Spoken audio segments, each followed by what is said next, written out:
Blackstone Audio presents The Brothers, John Foster Dulles, Allen Dulles, and Their Secret World War by Stephen Kinzer. This book is read by David Cochran Heath.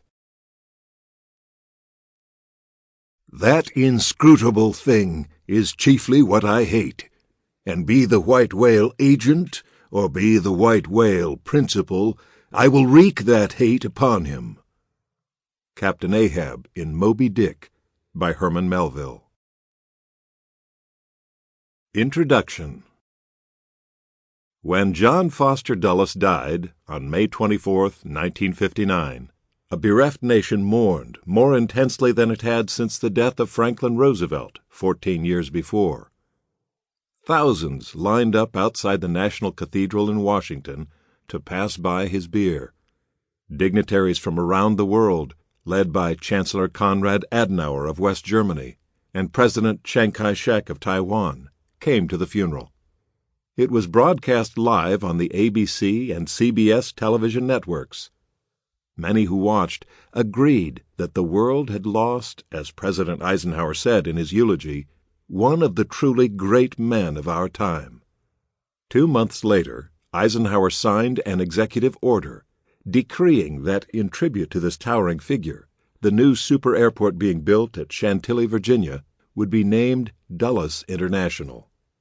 Enthusiasm for this idea waned after Eisenhower left the White House in 1961. The new president, John F. Kennedy, did not want to name an ultra-modern piece of America's future after a crusty Cold War militant. As the airport neared completion, the chairman of the Federal Aviation Authority announced that it would be named Chantilly International. He left open the possibility that a terminal might be named for Dulles. That sent partisans into action. One of them was Dulles's brother, Allen, who had run the Central Intelligence Agency for nearly a decade. Pressure on Kennedy grew, and he finally relented.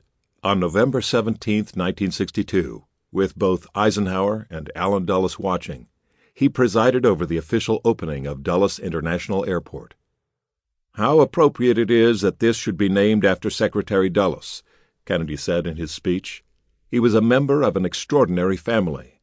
His brother, Allen Dulles, who served in a great many administrations stretching back, I believe, to President Hoover, all the way to this one, John Foster Dulles, who at the age of 19 was, rather strangely, the secretary to the Chinese delegation to The Hague, and who served nearly every presidential administration from that time forward to his death in 1959. Their uncle, who was Secretary of State."